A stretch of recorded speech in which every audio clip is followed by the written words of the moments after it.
ఏమయ్యా మాజీ ముఖ్యమంత్రి జగన్మోహన్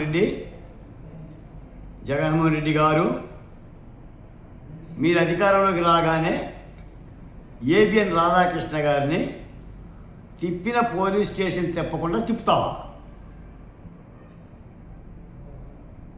రాధాకృష్ణ గారు రాజకీయ పార్టీ అధినేత కాదు, ఒక మీడియా సంస్థ అధినేత, అక్షర యోధుడు. కళాన్ని నిర్భయంగా నిజాయితీగా కల్లా కప్పడం లేకుండా రాయగలిగే అక్షర జంఝ. ఒక మీడియా అధిపతిని పోలీస్ స్టేషన్ చుట్టూ తిప్పుతాను నేను అధికారంలోకి అని అంటున్నావంటే నీకు ఒక మీడియా ఉంది కదా. మీ మీడియాలో ఎన్ని రాతలు రాశారు? చంద్రబాబు నాయుడు గారి చేతికి కత్తిచ్చి నారాసుర రక్త చరిత్రను రాసినందుకు మీ మీడియా అధినేతను ఏం చేయాలి? ఆ పత్రిక పెట్టుకొని దుర్వాసన చేస్తున్నా మిమ్మల్ని ఏం చేయాలి? ఎన్ని అబద్ధాలు రాశారు? అమరావతి మహిళలను వేసేయాలని రాయలేదా? దళితుల్ని కించపరచలేదా? మీ సునీతారెడ్డి గారి గురించి ఏం రాశారు? షర్మిలారెడ్డి గారి గురించి ఏం రాశారు? మీరు చేసిన హననం తాలూకా మోతాదంతా అంటే భయపెడితే మీడియా సంస్థలు భయపడతాయేనా? ఎంతమందిని బెదిరిస్తారు ముఖ్యమంత్రి, మాజీ ముఖ్యమంత్రి గారు? ఎంతమందిని బెదిరిస్తారు? అధికారులు గుడ్డ దెబ్బతీస్తామంటావు, రేపు అధికారంలో రాగానే సప్త సముద్రాలు దాటి వస్తానంటావు, రప్ప అంటావు, 3 రాజధానులు అంటావు, మావిగానంటావు, నేషనల్ హైవే మీద బిల్డింగ్లు కట్టడం నువ్వు చెప్పాలా? ఆంధ్రప్రదేశ్కి రాజధాని ఎలా ఉండాలో ఎవరు చెప్తారు? ముఖ్యమంత్రి చెప్తాడు. నువ్వు ముఖ్యమంత్రివి కాదు, మాజీ ముఖ్యమంత్రివి. విభజన చట్టంలో గజెట్ నోటిఫికేషన్ కూడా అయిపోయిన తర్వాత, ఆంధ్రప్రదేశ్కి అమరావతిని గుర్తించిన తర్వాత ఏంటి నేషనల్ హైవే కొలతలు? మచిలీపట్నం నుంచి అనేది 110 కిలోమీటర్లు ఎవడిస్తాడు? నేషనల్ హైవే ఇరువైపులు ఉన్న స్థలాలనే పొలాలనే ఇచ్చేస్తారా? మీరు అడుగుతారా? ల్యాండ్ పూలింగ్ ద్వారా ఇవ్వమని రైతు డబ్బులు ఇవ్వగలవా నువ్వు? ఏమైంది నీ ప్లాన్ 1? అసలు నీ ప్లాన్ 1 ఏమైందో చెప్పి ప్లాన్ బి చెప్పు.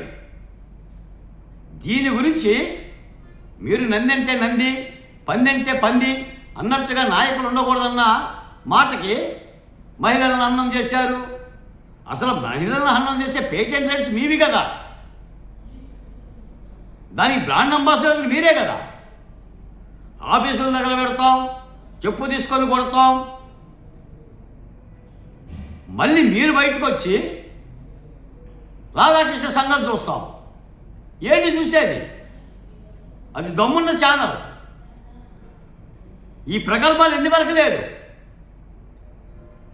ఇలా ప్రతి పోలీస్ స్టేషన్కి తిప్పాలంటే మీ వైసీపీ నాయకుల్ని ఎన్ని పోలీస్ స్టేషన్కి తిప్పాలి? మద్యం కేసులో కానీ, లడ్డూ కల్తీలో కానీ, చేసిన అరాచకాల్లో కానీ మిమ్మల్ని ఎన్ని స్టేషన్లు తిప్పాలి? మీ మీద పెట్టిన కేసులన్నీ, జప్తు చేసిన డబ్బెంత? మిమ్మల్ని నమ్ముకున్న ఐఏఎస్ అధికారులు ఏమయ్యారు? ఐపీఎస్ అధికారులు ఏమయ్యారు? ఇళ్లలో ఉన్నారా, జైల్లో ఉన్నారా? ఆ పాపం మూట కట్టుకుంది మీరు కాదా? ఒక మీడియా సంస్థను బెదిరిస్తారా? బెదిరిస్తే బెదిరిపోతాడా రాధాకృష్ణ?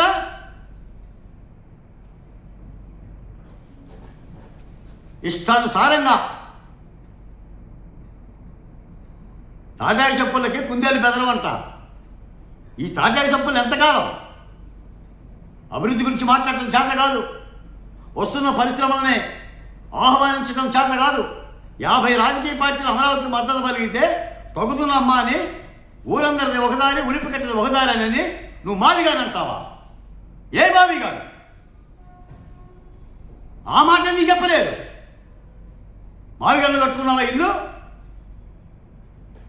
మావిగారిని అభివృద్ధి చేస్తానని చెప్పావా? మీరు అసెంబ్లీలో లేరు, అప్పుడు నిద్రవుతున్నారా? మీరు మాట్లాడే మాటలు అసెంబ్లీలో వెళ్ళి మాట్లాడగలరా?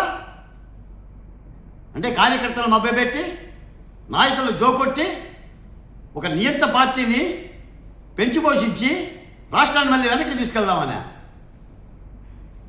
జగన్మోహన్ రెడ్డి గారి యొక్క దుర్మార్గమైన చర్యలని, మీడియా సంస్థ మీద చేస్తున్న దాడిని ఆంధ్రప్రదేశ్ సోషల్ వెల్ఫేర్ బోర్డుగా ఖండిస్తున్నాం, గర్హిస్తున్నాం. ఇలాంటి తప్పుడు మాటలని ప్రజలు ఎండగట్టాలి. జగన్మోహన్ రెడ్డి గారు ఒక విధ్వంసక రచనతో వ్యూహాత్మకంగా ఆంధ్రప్రదేశ్లో అభివృద్ధి కనిపించకూడదని డైవర్షన్ పాలిటిక్స్తో ఇవన్నీ చేస్తున్న పన్నాగపు విద్య ఈ కుప్పిగంతులకి ప్రజలేమి అదరరు, బెదరరు. మీ నిజ స్వరూపం గత 5 ఏళ్ల పరిపాలనలోనే అర్థమైంది. మీరు చేసే హెచ్చరికలకి రాధాకృష్ణ గారి పెన్ను కూడా కదా, ఆ పెన్నులో ఉన్న ఇంకు కూడా తొలగదని చెప్పేసి ఈ సందర్భంగా జగన్మోహన్ రెడ్డి గారికి తెలియజేస్తున్నారు.